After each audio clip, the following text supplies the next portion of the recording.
એટલા પૈસા આની પણ હાથમાં ન આવવા જોઈએ. હવે કાળા બાપાને વાત કરવા જાવ ને. આ છે કાળુ બાપા, જે આખા ગામના રાજા છે અને આખું ગામ એની ગુંડાગીરીથી બીવે છે. ચાલો જોવો આગળ.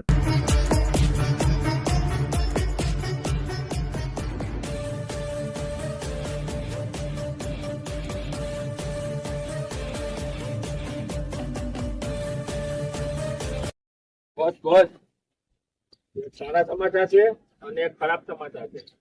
પેલા ખરાબ સમાચાર ની ટેવ છે આપણે ખબર. ખરાબ સમાચાર ખરાબ સમાચાર એવા છે બોસ કે આપણે જે જમીનનો સોદો હાલતો હતો ને એ જમીનના સમાવાળી પાર્ટી આપણે કાગળ નથી આપતી.